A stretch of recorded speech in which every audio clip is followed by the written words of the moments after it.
வணக்கம், welcome to மகள் YouTube channel. இப்போ உங்களுக்கு ஒரு ரெசிபி சொல்ல போகிறேன். அது எங்கள் அத்தை எனக்கு சொல்லி கொடுத்தாங்க. அத்தை நெய்வேலியில் இருக்கும் பொழுது எங்கள் மாமா நெய்வேலி என்எல்சியில் ஒர்க் பண்ணாங்க. அப்போ இருக்கும் பொழுது அங்கே ஒருத்தவங்க அவங்க அத்தை அவங்களுக்கு சொல்லி கொடுத்தாங்களாம். அது என்னென்னா கோதுமை அடை. அது ரொம்ப இப்போ ஹெல்த்தியாக இருக்கும், நல்லாயிருக்கும், பசங்களும் ரொம்ப விரும்பி சாப்பிடுவாங்க, பெரியவங்களுக்கு அது நல்லது. இப்போ அதை பற்றி எங்கள் அத்தை சொல்லுவாங்க, என்னன்னு கேளுங்க. ஒரு கப் கோதுமை எடுத்து கோதுமை மாவு, சிறிதளவு பெருங்காயத்தூள், சால்ட்டு சிறிதளவு,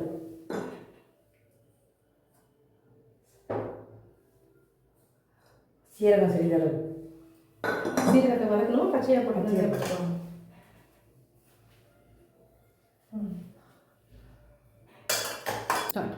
இதில் போட வேண்டிய பொருட்கள்: வெங்காயம், கருவேப்பிலை, கேரட்டு, பச்சை மிளகாய், கொத்தமல்லி.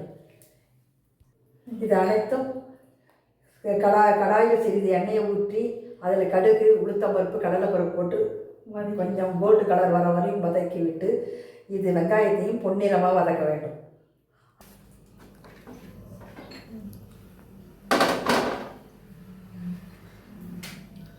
இப்போ ஆன் பண்ணியாச்சு. இப்போ கொஞ்சம் சிறிதளவு எண்ணெய் வேண்டும். எண்ணெய் காய்ந்த பிறகு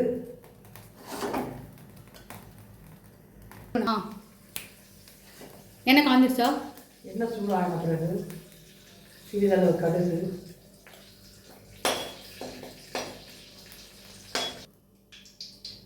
சிறிதளவு உளுத்தம்பருப்பு ஒரு ஸ்பூன், கடலைப்பருப்பு ஒரு ஸ்பூன்.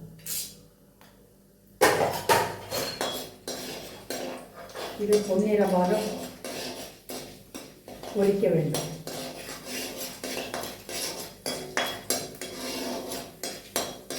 ஆகிவிட்டது. அடுத்து வெங்காயம் போட வேண்டும். ஒரு கப் வெங்காயம்.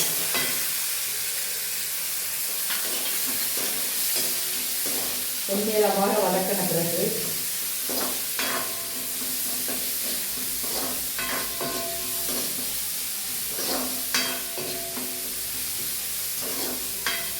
அதிக நேரம் வதக்க வேண்டும். அதை வதக்க தேவையில்லை. தேவையான காரத்துக்கு தகுந்த மாதிரி பச்சை மிளகாய் போட வேண்டும். சிறிது கருவேப்பிலை,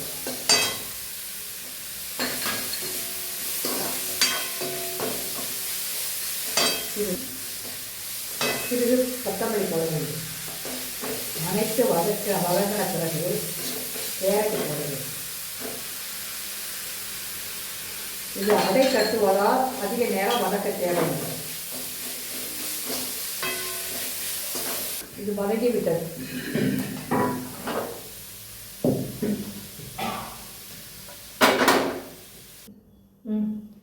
வதக்கின வெங்காயம் அனைத்தையும் மாவுடன் கலக்கவும்.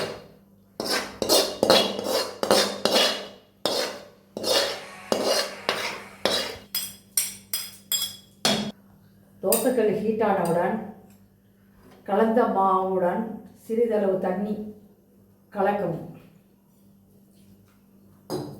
சிறிதாக தண்ணி கலந்து அடைமாவு பக்குவத்தில் வர வேண்டும். இந்த பக்குவத்தில் மாவு பசைய வேண்டும். சிறிதாக தண்ணி கலக்க வேண்டும்.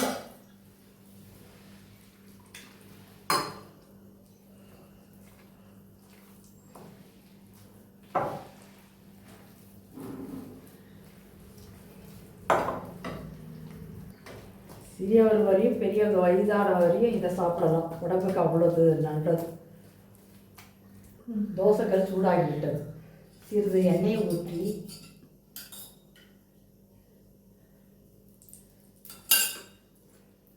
தேவையான அளவு அடை பக்குவத்துக்கு கட்ட வேண்டும். சிறிதளவு தண்ணி போடும்.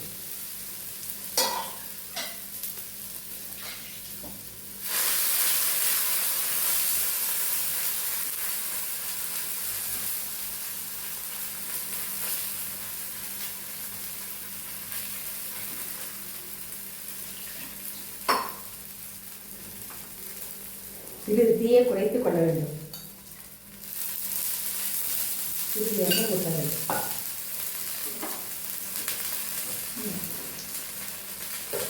இது வெந்து கொண்டு இருக்கிறது. சிறிது நேரம் கழித்து சிவந்த பிறகு திருப்பி போட வேண்டும். திருப்பி போட வேண்டும். ஒரு பக்கம் செவந்த பிறகு திருப்பி போட வேண்டும். கோதுமை அடை ரெடி. இப்பொழுது 2 பக்கமும் திருப்பி போட்ட பிறகு நன்றாக வெந்து விட்டது. 2 பக்கமும் போட்டு சிவந்து விட்டது.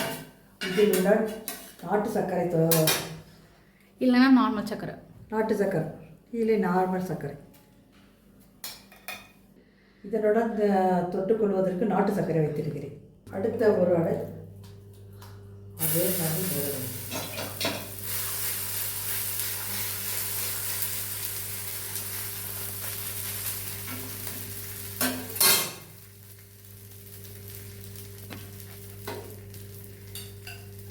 நீரும் சிறிதளவு எண்ணெய் ஊற்றணும். தீயை வந்து லோவாக வச்சுக்கணும். அடை சாப்பிடுங்க. சக்கரை வச்சுருக்கேன். எப்படி இருக்குன்னு சொல்லுங்கள்.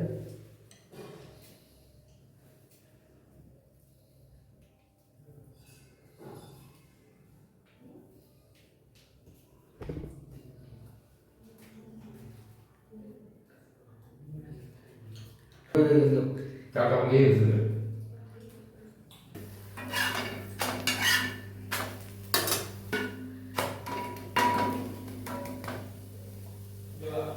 இதுதான் சாப்பிட்டு பார்த்து எப்படின்னு சொல்லுங்கள்.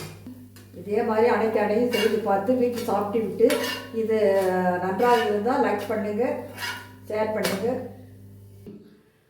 இப்போ அடை செஞ்சாச்சு. எல்லாருக்கும் பிடிச்சிருக்குன்னு நினைக்கிறேன். உங்களுக்கு பிடிச்சிருந்தா வீட்டில் ட்ரை பண்ணி பாருங்கள். பிடிச்சிருந்தா லைக் பண்ணுங்கள், ஷேர் பண்ணுங்கள், சப்ஸ்கிரைப் பண்ணுங்கள். Okay, thank you.